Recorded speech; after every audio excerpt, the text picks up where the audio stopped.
नमस्कार मित्रमैत्रिणींनो, श्री स्वामी समर्थ.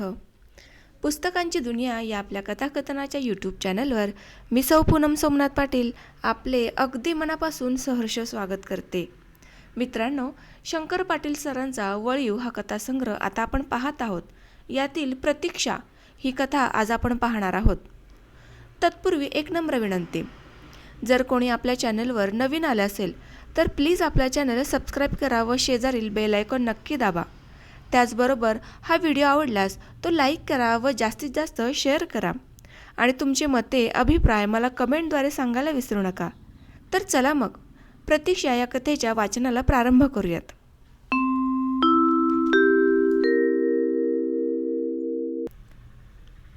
श्रावण मासातील चांदणी रात्र होती.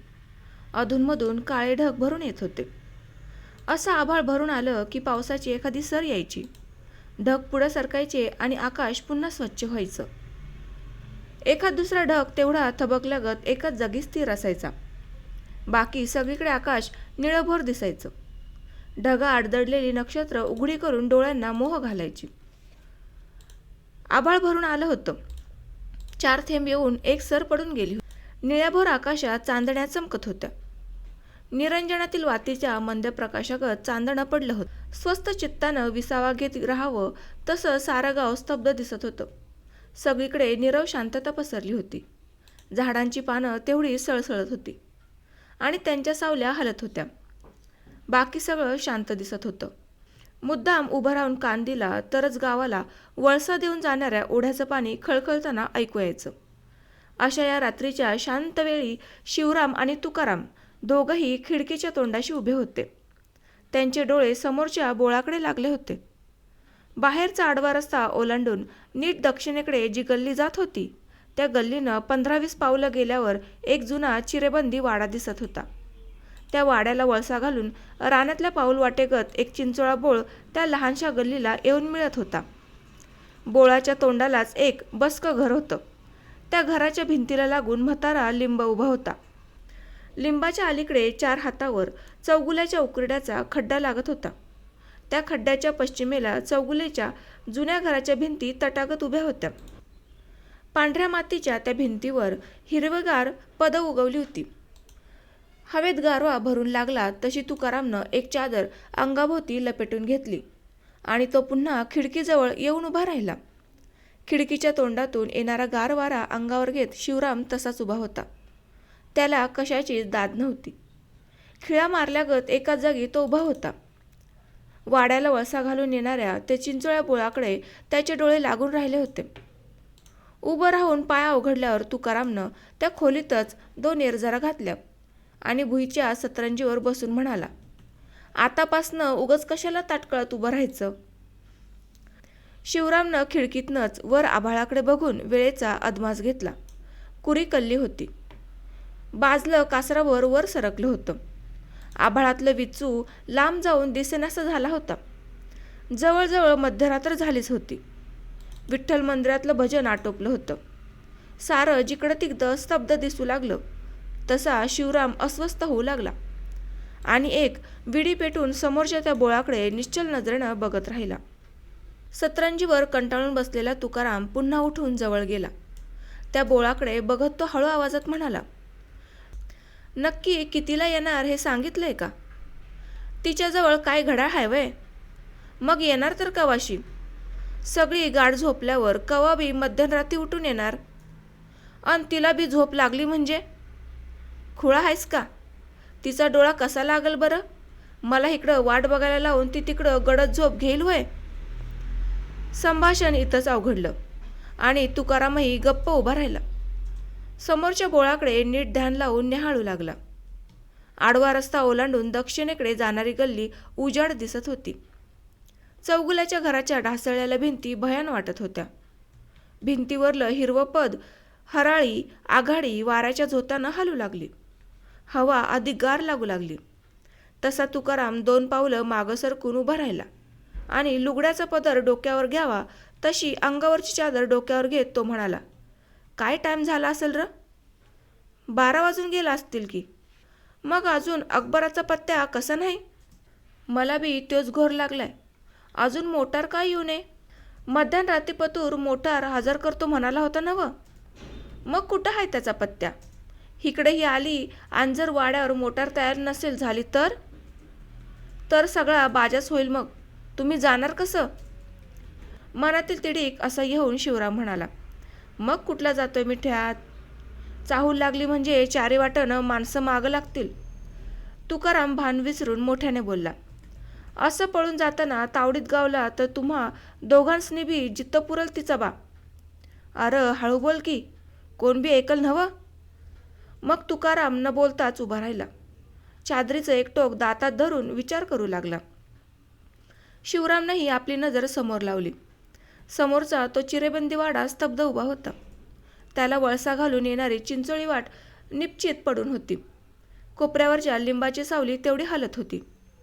मागं पुढं हलणाऱ्या त्या सावलीकडं त्याचं लक्ष गेलं आणि तो तितकडंच बघत राहिला. या वेळेपर्यंत अकबर यायला हवा होता, पण अजून त्याचा पत्ता नव्हता. त्याला इतका का उशीर झाला असावा, काय झाला असावं, असे 17 प्रश्न मनाला विचारत शिवराम उभा होता. पण प्रश्न सुटत नव्हता. आभाळ पुन्हा भरून आलं. दिवा कमी करावा तसा चांदण्यांचा प्रकाश कमी होत गेला. समोरनं कुणीतरी चालत यावं तशी ढगांची सावली घराच्या कौलांवरून चालत गाली. खापऱ्यात उडवत पुढं निघाली. समोरचा चिरेबंदी वाडा अंधारून गेला. लिंबाची हलणारी सावली ढगांच्या सावलीत मिसळून दिसेनाशी झाली. म्हाताऱ्या लिंबाचा संभार झाकळून गेला.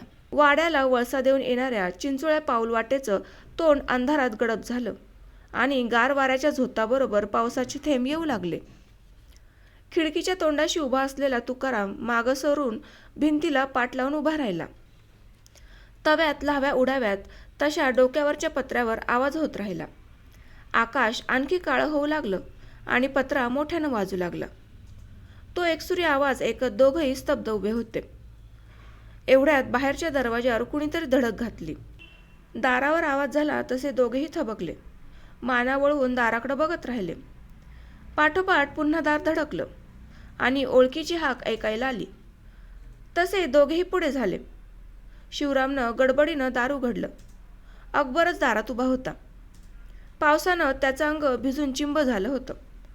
तो न बोलताच आत आला आणि झिंज्यातलं गळणारं पाणी हातांनी निपटून काढत उभा राहिला. अकबर तोंड न उघडता खालमानेनं आपलं काम करीत राहिला. तसा शिवरामचा जीव कासावीस होऊन गेला.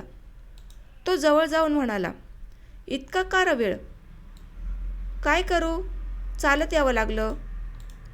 शिवरामचं धाबदान आणून गेलं. उरी फुटून तो म्हणाला, मोटार गावली नाही व्हय? नुसती नकारार्थी मुंडी हलवून अकबर आपले केस कोरडे करीत राहिला. शिवरामचा सारा धीरच एका क्षणात पार गळून गेला. त्याच्या पायाखालचा आधार सुटल्यासारखा झाला. गाडी मिळाली नाही तर जायचं कसं? सगळा पुढचा बेत तर त्यावरच आखला होता. गावातनं बाहेर पडायचीच आता पंचायत होऊन बसली होती. आता या अडचणीला तोंड तरी कसं द्यायचं? ऐन घटकेला आता दुसरी व्यवस्था तरी काय करायची? मोटारीशिवाय दुसऱ्या वाहनाचा उपयोग नव्हता. चाहूल लागून पाठलाग झाला तरी इतर वाहनं काय काम देणार? पण आता मोटार आणायची तरी कुठली? शिवरामची पाचावर धारण बसली. कसला तरी चटका लागल्यागत एक हात झाडून तो म्हणाला, हॅट मर्दा, तुला एक मोटार आणायला झाली नाही वय? सारी परस्वाधीन गोष्ट. त्याला मी तरी काय करणार? काय पायाला चाकं लावून पळायचं वय तुमचं नुसतं? कोणत्या बी परिस्थितीत मोटार तयार ठेवतो असं वचन दिलं की मी तिला. आता कसं करायचं मग? आजचा प्रोग्रॅम कॅन्सल करायचा. शिवराम संतापून म्हणाला. जरा टाळकं सुदीवर ठेवून बोला की. जीव मुठी धरून अकबरनं तोंड उघडलं. अरे आल्या आल्या म्हणायचं, बाई माघारी जा. आजचा बेत कंडम केलाय. काय बोलतोयस हे तुझं तुला तरी कळतंय का? काय झालं? काय झालं काय? जी मुलगी आपल्या जीवावर उदार होऊन घराबाहेर पडणार ती परत माघारी जाईल होय? नाही, परतीला सांगू की समजून? अकबराच्या ह्या बोलण्यानं शिवराम अधिकच बैचेन होऊन गेला.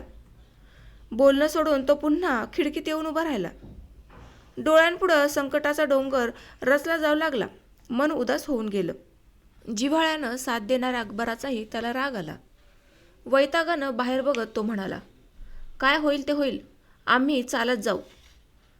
खूळ लागलंय व्हय? असं चालत कुठवर जाणार? कवा तरी एकदा मरायचंच आहे ना व. उद्या मरायचं ते आजच मेलं. शिवराम असं काहीतरी चमत्कारिक बोलू लागला तसे अकबर आणि तुकाराम एकमेकांच्या तोंडाकडे बघत उभे राहिले. शिवरामची ही अवस्था बघून त्यांना काय बोलावं हे कळेना झालं. मग मुक्यानंच अकबरनं अंगातले ओले कपडे काढून टाकले. गार गार वारा अंगाला झोंबून हुडहुडी भरली. दातांवर दात बडवू लागले. तसं त्यानं एक घोंगडं चिलिमीच्या छापीगत अंगाभोवती गुंडाळलं आणि तोही खिडकीजवळ येऊन उभा राहिला. भीतीनं हादरून गेलेलं शिवरामचं तोंड पडलं होतं. त्याच्या तोंडावरची चिंता बघवत नव्हती. कुणालाही दया यावी असा दीनवाना चेहरा करून तो उभा होता. त्याला धीर कसा द्यावा आणि हे संकट कसं निभावून न्यावं हाच विचार अकबर करीत होता. ते तिघही बाहेर दृष्टी लावून मुक्यानं उभे होते. वाचा गेल्यागत कुणाचं तोंड उघडत नव्हतं. काळे ढग विरळ झाले. पत्र्यावर तडतडणारा पावसाचा आवाज कमी होत गेला. थेंब पडायचे थांबले तरी पागोळ्या गळतच राहिल्या. असाच थोडा वेळ गेला आणि पागोळ्यातून एक एक थेंब टपकू लागला.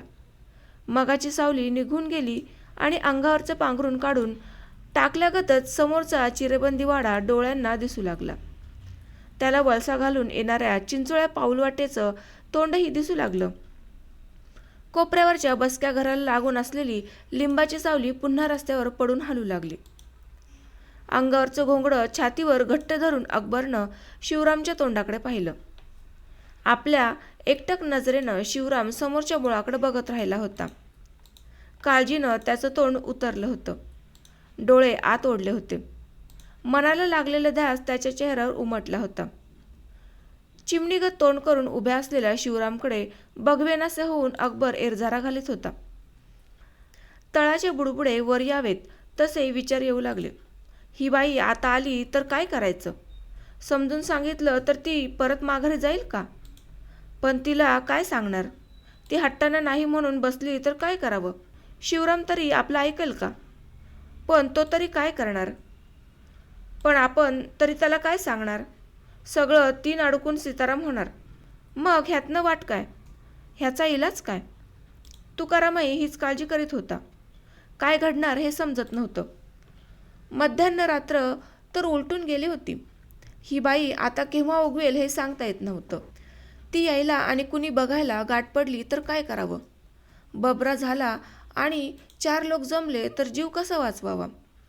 दोन्ही बाजूंनी खिंडीत कोंडल्यागत त्याची स्थिती होऊन गेली. भकास नजरेनं समोर बघत तो एकाच जागी न हलता उभा राहिला. अकबर खोलीतल्या खोलीत एरझारा घालत होता. तुकाराम जीव मुठीत घेऊन उभा होता. कात्रीत सापडलेला शिवराम आपल्या अवघडलेल्या पायांची थोडी हालचाल करून म्हणाला, आली नाही तर देवानं बघून घेतला असं होईल. एरझारा घालणारा अकबर उभा राहून म्हणाला, तेच म्हणतो मी बी. काय केल्याची तयारी फुकट जाईल, पर गळ्याचा फास तरी सुटल.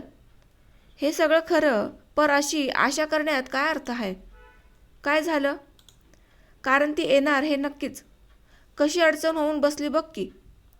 10 पडायचं तिथं 100 रुपये देऊन तरी तू मोटर आणायला पाहिजे होतीस की. पैशाचा प्रश्न कुठं नडला होता? अवघ्या 2 टॅक्सी त्या गावायला नकोत का येळेला? लग्नाचं लुगडंसुद्धा घेऊन ठेवलंय की र मर्दा मी. जनार्दनाकडं गावलं नाही तर दोपारी आणून ठेवले. घरातल्या पाटल्या मोडून दत्त्या सोनारा पुढं बसून मी मंगळसूत्र करून घेतले. असं सगळं होय, पर त्याला मी तरी काय करू बोल. तू तरी काय करणार खरं? पर आता ते आली तर आम्ही जाणार कसं हे सांग. एवढ्यात एकाएकी कुत्र्यांचा कालवा ऐकायला येऊन अंगावर झरकन काटा उभा राहिला. तिघही खिडकीच्या तोंडाशी घाबरे होऊन उभे राहिले. सगळ्यांचे डोळे समोरच्या बोळाकडे लागले. तिच्या घराच्या दिशेनंच कुत्र्यांचा आवाज येत होता. आता कोणत्या क्षणाला ती तिथं प्रकट होईल हे सांगता येत नव्हतं. तिघांच्याही हातापायातनं वारं गेल्यागत झालं. पायांना भार सहन होईना झाला. हात लुळे पडल्यागत लोंबू लागले आणि अकबर मनातल्या मनात ती येऊ नये म्हणून अल्लाची प्रार्थना करीत राहिला. लिंबाची सावलीही एके जागी थपकून उभी होती. तो चिरेबंदीवाडा मेरू पर्वतागत स्थिर दिसत होता. या सगळ्यांवर डोळ्यात तेल घालून कुणीतरी पहारा करावा तसा चौघुलांच्या पांढऱ्या मातीच्या जुन्या भिंती खड्या उभ्या होत्या. तिघांच्याही नजरा त्या बोळ्याच्या तोंडावर खिळून राहिल्या होत्या. डोळ्यांची पापणीही लवत नव्हती. हळूहळू कुत्र्यांचा कालवा कमी झाला. पत्रावर ओरखडा काढावा तसा रात्रीच्या त्या शांत वातावरणात एक ओरखडा काढून कुत्री भुंकायची थांबली. पुन्हा पाहिल्याप्रमाणे जिकडं तिकडं सारं सामसूम झालं. बराच वेळ झाला तरी येत नाही असं दिसल्यावर ते तिघेही सुटकेचा श्वास टाकून एकमेकांच्या तोंडाकडे बघत उभे राहिले. आलेली ही वेळ टळली तरी चिंता होतीच. अजून सबंध रात्र भूतागत त्यांच्यापुढे उभी होती. रात्रीतून काय घडेल आणि काय नाही हे कुणी सांगावं. कशाचाच ठाव लागत नव्हता. आपल्यापुढं संकट वाढून आलं आहे एवढंच काय ते कळत होतं. येणाऱ्या संकटाला तोंड कसं द्यावं, प्रसंग कसा निभावून न्यावा हे कुणाला समजत नव्हतं. काय करावं हा एकच विचार मनाला छळत होता. एखादी क्लुप्ती सुचावी म्हणून सगळेच विचार करीत होते. वेळही वेगाने जाऊन उजाडत नव्हतं. एकदा उजाडलं म्हणजे डोक्यावरचं ओझं हलकं होणार होतं. मनाला लागलेली चिंता निदान तात्पुरती तरी कमी झाली असती. पण रात्र वैरणीगत मुंगीच्या पावलांनी चालत होती. शिवरामनं खिडकीतनंच वर आभाळाकडं पाहिलं. अजून कुरी डोक्यावरच होती. बाजलं मगापेक्षा आणखी थोडं बहुत वर सरकलं होतं. दूरवर खालच्या अंगाला दिसणारा विंचू अजून तिथंच होता. तांबूस रंगाचा मंगळ मात्र आता नुकताच उगवला होता. अजून रात्र बरीच होती.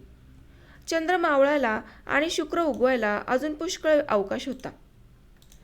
ही सबंध रात्र कशी काढायची, ती आलीच तर पुढं काय करायचं, विचारांच्या तंद्रीत एरजारा घालणारा अकबर मध्येच थांबला आणि खिडकीजवळ येऊन म्हणाला, असं करूया का? कसं? त्यांच्या घराला बाहेरनं कडी घालूया. हातात कळ सापडल्यागत शिवरामचा चेहरा उमलून आला. त्याच्या तोंडावरची जुनी कळा एका सेकंदात नाहीशी झाली. पण या आनंदावर विरजण घालून तुकाराम लगेच म्हणाला, त्यांच्या बाहेरच्या दरवाजाला कडी कुठं आहे? तर काय बिनकडीचा दरवाजा असतो होय? अरे कधी काळचा चौकाचा दरवाजा आहे त्यो. कोण दुरुस्ती करतोय त्याची? काय सांगतोस तू? आता खोटं आहे वय हे? अरे कुठं जायचं झालं तर बाहेरच्या दरवाजाला आतनं आडणं घालून परड्याच्या दाराला कुलूप घालतात, माहीत नाही वय तुला? अरे पर जाऊन बघूयात की, काय त्याला बी पैसे पडणार आहे वय? शिवरामच्या समजुतीखातर तुकाराम आणि अकबर दोघंही बाहेर पडले. आडवा रस्ता ओलांडून समोरच्या वाड्याकडे निघाले. लिंबाची सावली ओलांडून वाड्याला वळसा घालून जाणाऱ्या बोळ्याच्या तोंडात शिरून ते दिसेनासे झाले. शिवराम एकटाच खिडकीशी उभा राहिला. वेळ जाता जाईना. त्याचे डोळे त्या बोळ्याच्या तोंडाकडे एकसारखे खिळून होते. एकाएकी गस्तीचा गंभीर ध्वनी कानावर येऊ लागला. रात्रीच्या शांतवेळी एकट्या तराळाचाच तेवढा आवाज कानाने येऊन अंगावर काटा उभा राहिला. गस्त जवळजवळ येऊ लागली. धनगर वाड्याकडनं तराळ गस्त घालून चौगुल्याच्या घराजवळ आला. त्याच्या हातातल्या काठीचे घुंगरू वाजू लागले. शिवरामनं खोलीतला दिवा आणखी बारीक केला. कंदील कोपऱ्यात ठेवून तो थोडा वेळ तिथंच उभा राहिला. काठी दगडावर आपटून घुंगरू मोठ्यानं वाजू लागले. तुकाराम आणि अकबर यांचा अजून पत्ता नव्हता. एवढ्यात तराळ समोर गल्लीतनं पुढं निघाला. बाळप्पा चौगले सावध, आबासाहेब देशपांडे सावध. गस्त लांब जाऊ लागली तसा शिवराम पुन्हा खिडकीच्या तोंडाशी येऊन उभा राहिला. त्या बोळाच्या दिशेनं तराळ आता ब्राह्मण आळी शिरला. राम मंदिराच्या बाजूनं त्याचा आवाज येत राहिला आणि शिवरामचं लक्ष त्या बोळाच्या तोंडाकडे पुन्हा लागून राहिलं. तो चिरेबंदी वाडा, कोपऱ्यावरचं ते बसकं घर, चौगुल्याच्या घराच्या ढासळलेल्या पांढऱ्या मातीच्या भिंती, वाड्याला वळसा घालून येणारी ती चिंचोळी पाऊलवाट, हे सारं एखाद्या हालचाल न करणाऱ्या मुर्द्यागत त्याला भयान वाटू लागलं. कुडीतला प्राण नष्ट झाल्याप्रमाणे सारं जिथल्या तिथे थंडगार दिसू लागलं. गस्त ऐकायला येण्याशी झाली तरी तुकाराम आणि अकबर परतले नव्हते. शिवराम अस्वस्थ होऊन गेला. त्यानं खोलीतला दिवा मोठा केला. खोलीतल्या खोलीतच 10 एरजाऱ्या घातल्या. काही केला चैन पडेना. तेव्हा मनाची तळमळ असह्य होऊन गेली. त्या दोघांप्रमाणे आपणही कुठंतरी निघून जावंसं वाटू लागलं. एकट्याला तिथं उभं राहायचं होईना झालं. कोंडमारा असह्य होऊन गेला. मनात येऊ नये तसले विचार येऊ लागले. हे तिकडं गेले आणि ती इकडं आली तर मी एकटा काय करू? आणि एक भयंकर शंका मनात येऊन तो चरकला. मला एकट्याला इथं सोडून त्यांनी पळ तर काढला नसावा? खिडकीचे लोखंडी गज घट्ट मुठीत पकडून तो उभा राहिला. पाण्यात प्रवाहाला लागलेल्या माणसानं कशाचाही आधार घ्यावा असं त्यानं गज हातात धरून ठेवले आणि समोरच्या बोळाकडे एकटक बघत तो उभा राहिला. उभं राहून राहून पाय अवघडले. दृष्टी शिणून गेली. असा बराच वेळ गेला आणि मग एकाएकी त्या चिरेबंदी वाड्याला वळसा घालून येणाऱ्या त्या चिंचोळ्या वाटेनं चाहूल ऐकू येऊ लागली. शिवरामनं हातातले गज आणखी घट्ट पकडून डोळे समोर लावले. 2 व्यक्ती त्या बोळाच्या तोंडातनं लिंब मागं टाकून भराभर चालत येऊ लागल्या. ते दोघंही लांब आहेत तोवर शिवराम हलक्या आवाजात म्हणाला, काय झालं? जवळून अकबरनं सांगितलं. तुकाराम म्हणत होता तेच खरं झालं. कधीच नाही दरवाजाला. शिवरामची एक भाबडी आशा नाहीशी झाली. सगळेच फासे उलटू लागलेले पाहून त्याचा जीव कासावीस होऊन गेला. मनाची तळमळ सहन करता करता तो म्हणाला, अरे मग तुम्ही एवढा वेळ का मोडला? काय करणार आम्ही तरी? म्हणजे काय झालं? शाळेच्या कट्ट्यावर लव्हार आणि भोसल्याचा शिवा गप्पा ठोकत बसलं होतं. त्यांनी हाक मारली. मग काय करणार? इतका उशीर काय बोलणं चाललंय त्यांचं? काय चाललं होतं कुणाला दखल? काहीतरी कलबत दिसत होती भडव्यांची. कुठं कुणकुण तरी नाही नवं गावात? इतका उशीर ती पोरं का जागे असावीत असा एक आगंतुक प्रश्न मनाला विचारून शिवराम विचार करीत राहिला आणि अकबर त्याला दबल्या आवाजात म्हणाला, मी तर काय कुणाला बोललं नव्हतं बाबा. आता तिच्या तोंडातनं काय फुटलं असेल तर कुणाला ठावं. तुकारामला बसल्या जागी चैनच पडेनाशी होऊन तोही उठून खिडकीजवळ आला. अकबरच्या कानाजवळ तोंड नेऊन म्हणाला, मला जरा भोसल्याचा संशय बाधतोय र. तो कसा? तिच्या भावाची आणि त्याची तशी घसट आहे म्हणूनच. शिवरामची छाती साबकली. भलते सलते विचार मनात येऊ लागले. जेवढा विचार करावा तेवढं थोडंच वाटू लागलं. भरपुरातल्या भोवऱ्यात सापडल्यागत सगळ्यांची अवस्था होऊन गेली. उभं राहायचं होईना म्हणून तुकाराम पुन्हा जाऊन सतरंजीवर बसला. अंगातला जीव गेल्यासारखा होऊन धड बसायलाही येईना. तसा तो बसल्या जागीच लवणला. भुईला पाठ टेकून उताना पडला. तशा त्या अंधारात त्याच्या डोळ्यापुढं नाना दृश्य धरून आणल्यागत येऊ लागली. अंगातलं सगळं रक्त पायात उतरल्यागत शिवरामचे पाय जड होऊन गेले. तसं अंग भिंतीला टेकून त्यानं आपल्या पायांवरचा भार थोडा कमी केला आणि पुन्हा त्या बोळाच्या तोंडाकडे बघत तो स्तब्ध उभा राहिला. मनाची उलगाल होत होती. जीवसारखा तडफडत होता. न मिळालेल्या मोटारीची चाकं सारखी डोळ्यांपुरं फिरत होती. काळजी करून काही उपयोग नव्हता. जे येईल ते भोगलं पाहिजे अशी स्थिती होती. आणि तरी मनातले विचार काही थांबत नव्हते. मनाला तळमळल्याशिवाय बरं वाटत नव्हतं. सगळ्यांचीच अशी अवस्था होऊन बसली होती. जो तो मूकपणाने पुढचा विचार करीत होता. सतरंजीवर उताना पडलेला तुकाराम अंगात बळ येऊन एकाएकी उठून बसला आणि अकबरला जवळ बोलावून म्हणाला, तिच्या दरवाजाबाहेर एकानं उभं राहिलं तर? कशाला? म्हणजे दार उघडून बाहेर पडल्या पडल्या सांगायला तर येईल की बाई आजचं रहित झालंय म्हणून. पर बाहेर उभा राहणार कसा? रात किती झाली या? चोरागत ही तर का? असं कुणी विचारलं तर? होय, ते अवघडच आहे. असं म्हणून तो पुन्हा विचार करत बसला. अकबरही येरझारा घालू लागला. शिवराम आपल्या नशिबाला दोष देत खिडकीजवळ उभा राहिला. रात्रीचे 3 वाजायला आले होते. चंद्र कल्ला होता. लिंबाची सावली पहिल्यापेक्षा लांबवर पसरली होती. रात्र गारव्यानं दाटली होती. लांबवर झालेली बारीशी खसपटही ऐकायला येत होती. शिवराम त्या बोळाकडं डोळे लावून उभा होता. रात्र कधी सरते असा त्याला होऊन गेलं होतं. तो अस्वस्थ होऊन गेला होता आणि डोळ्यांना जे दिसू नये असं वाटत होतं तेच नेमकं समोर आलं. शिवरामनं कसाबसा एक आवंडा गिळला आणि समोर बोट करून तो म्हणाला, आरं आली. अकबर आणि तुकाराम या दोघांच्या नजरा बाण गेल्यागत त्या बोळाकडे गेल्या आणि तुकाराम झोपेतनं जाबडं तुटल्यागत बोलू लागला, आरं आली आली, सारा घात झाला. चांदण्याच्या त्या प्रकाशात नऊवारी पातळ नेसलेली एक तरुण बाई चांगली त्या लिंबापर्यंत आली. तसा धरबंद न राहून शिवराम लगबगीनं खिडकीपासून मागं वळला आणि विचारू लागला, "अरे, आता आम्ही जाऊ कसं?" सगळ्यांचीच बोबडी वळली होती. कुणाच्याच हातापायात जीव उरला नव्हता. तुकारामची जीभ तोंडातल्या तोंडातच फिरू लागली होती. अकबरला काय करावं हे सुचेना झालं. एवढ्यात भिंतीला टेकून उभी असलेली सायकल बघून शिवराम तिकडं धाव घेत म्हणाला, "सायकलनं जातो आता." "अरे, चाकात हवा नसेल मागच्या, थांब." असं म्हणून अकबर चालाखीनं दिवळीतला पंप घेऊन सायकलकडे गेला. थरथरत्या हातानं चाकाला तोटी लावून तो कसाबसा पंप मारू लागला. तोंडातनंच हवा घेत तो म्हणाला, "कोणच्या वाटेनं जातोस? लवकर हवा भर आधी." अकबर दात खाऊन पंप मारत होता. शिवरामची घाई उडाली होती. एक पळभर सुद्धा थांबायला तो तयार नव्हता. सारं गाव जागा होऊन आपला पाठलाग करण्यात यात त्याला शंका नव्हती. कधी बाहेर पडीन असं त्याला होऊन गेलं. पुरती हवा भरायच्या आतच तो सायकल ओढत म्हणाला, "फुरं, सोड आता." "अरे, डबल सीट जायला तर नको का?" "मारतो तशीच, आता वेळ घालू नको." कासेतनं वासरू ओढून घ्यावं तशी सायकल ओढून घेऊन तो दारात आला. अकबर दार उघडायला पुढं झाला.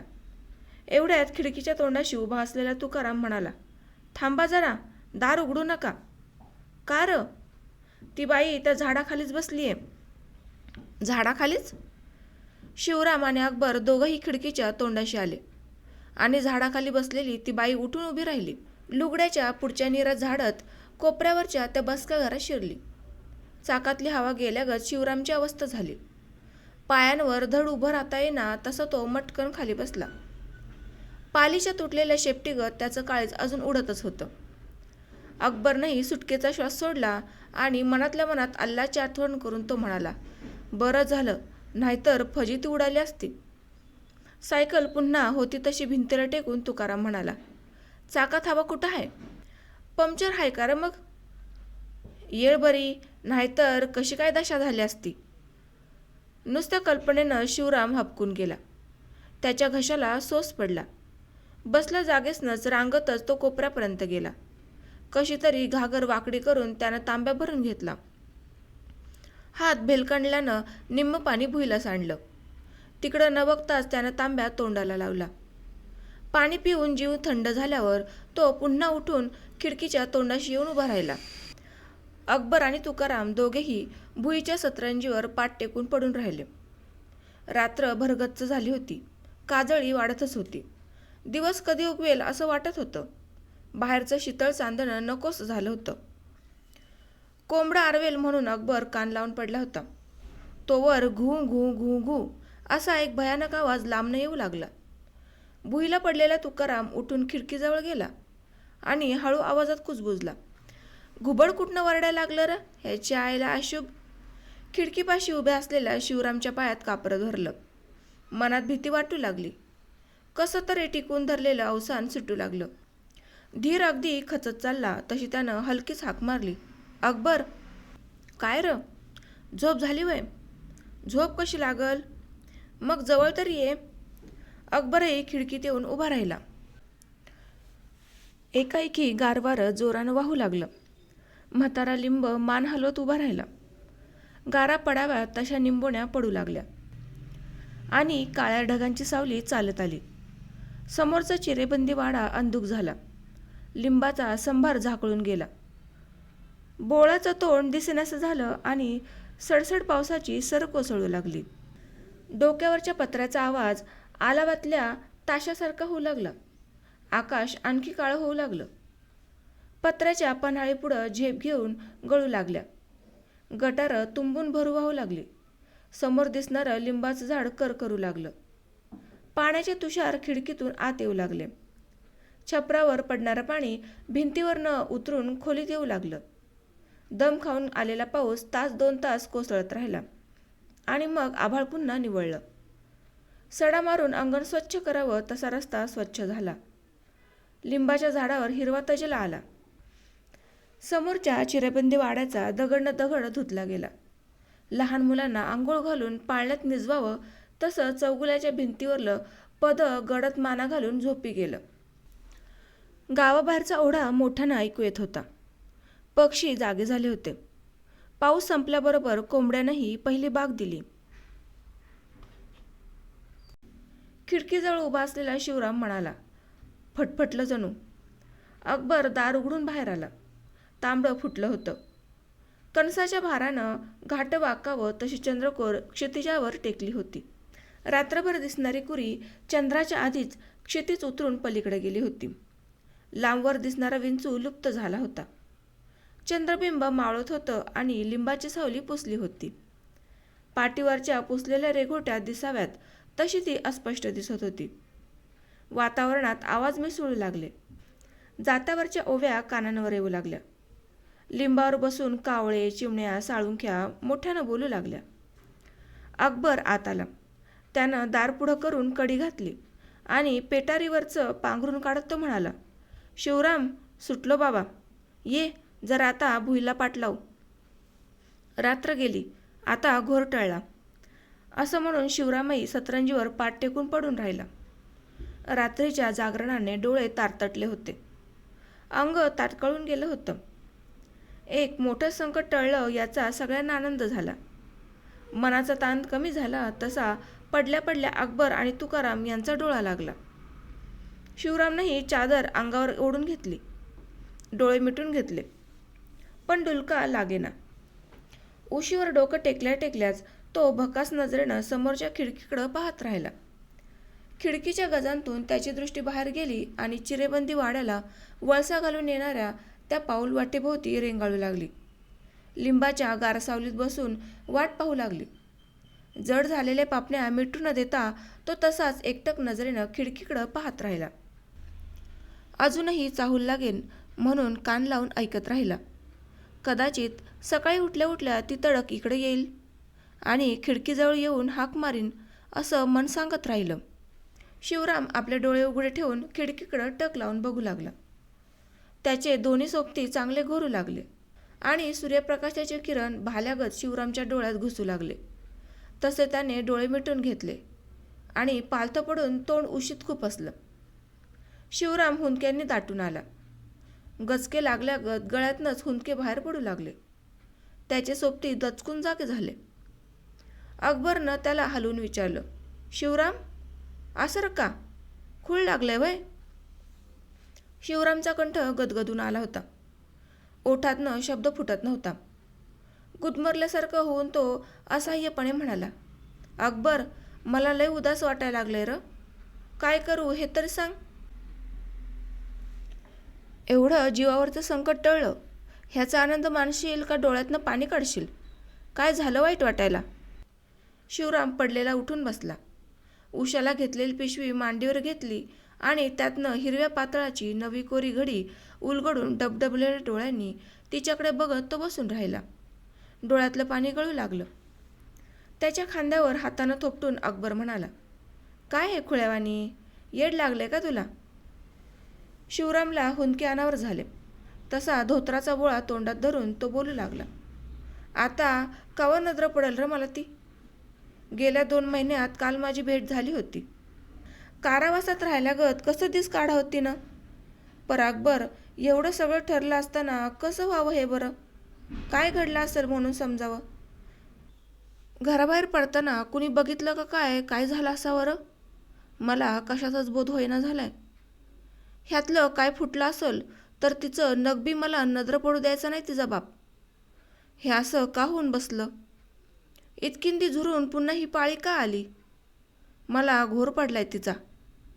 तुकाराम, काय बरं वाईट तर झालं नसेल नव्ह तिचं? अकबर, अरे बोला की र.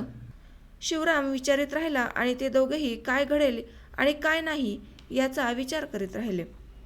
हुंदके देत बसलेल्या शिवरामला समजवायचेही विसरून गेले.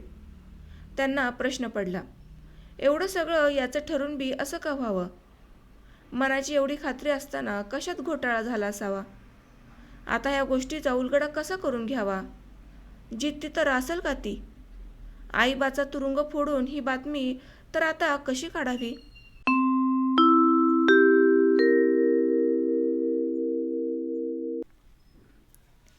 तर मित्रांनो, शंकर पाटील सरांच्या वळीव या कथासंग्रहातील प्रतीक्षा ही कथा आज संपलेली आहे. मी तुमचा इथेच निरोप घेते. भेटूयात पुढील भागामध्ये, पुढील कथेमध्ये. तोपर्यंत आपल्या चॅनलवर असेच प्रेम आणि असाच लोभ असू द्यात. धन्यवाद.